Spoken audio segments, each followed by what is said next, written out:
ensem sisi nensem so ha afedia suru nsu a free soro etogu famumpo America ni entimi oni suru nsuo na de ensem asi nyina ne say Gary Henry na ene US asiw no ewo court ama ye court no Gary Henry adifo ne nyina ne say wakwakọ create reservoir kese miensa ene polytank ahodo na afa ensu a eto edi free soro no oso na odi agu ne reservoir mu na kyese wa treaty na odi egu ne no baye na afa emuadoma omu ofie ho no so mo nso so anom bi na eno achi no se bi ejato fie ho a watimi edi protect America kro no person kyere se dabi masa esuru nsu a etokra no enye wajapade enti wo yawi enti ene omo ageli ni 30 days assign a fine no $1,500 toppable dollars se ontua emfa enka ho yenko na yenko video no yeba yebeto aso media meji so Simon Adem no kom sache who say ha Stone GTV. An Oregon man was convicted and sent to jail for collecting and using rainwater on his own property, sued by the state for theft. Rancher Gary Harrington built 3 large reservoirs on his own land to collect rainwater and snow melt. He claimed the water was primarily for fire protection reserves and for providing water to wildlife. But the state called it theft and prosecuted Gary. A municipal code stipulates that all water within city limits, including precipitation, is part of the public water supply. The city requested the court order the removal of his collection system and impose a fine. Despite Harrington's repeated appeals, arguing, "The water fell on my land, I'm not selling it. I'm simply using it on my own property." The court ultimately rejected his claims.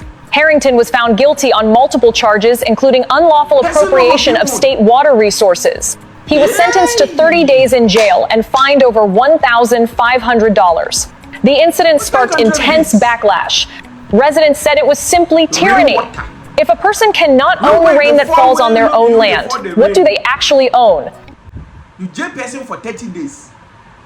Charge down for $15,000. Hey.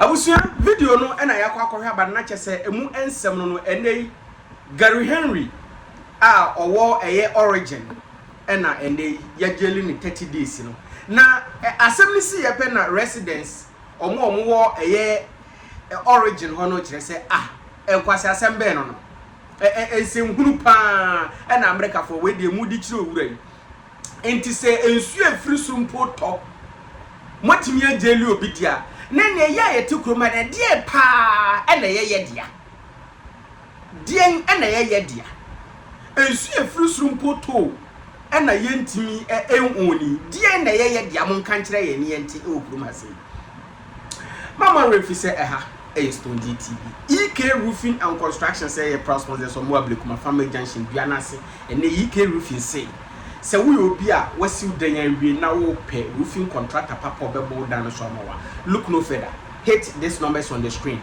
0240 579 113 0240 579 113 EK Roofing and Construction say we ablekuma family junction ho eno mo kira pan and is Scarfield omo ton bi e yade a chance so opi bi obenya bi ato omo ye roofing omo ye patching omo ye cleaning omo ye tri steels omo ye woodworks ni nyina no yade a EK Roofing and Constructions ho adwuma wo mo aso enti bomodin se obefre EK Roofing and Constructions na wone no aketwe nko makram nyina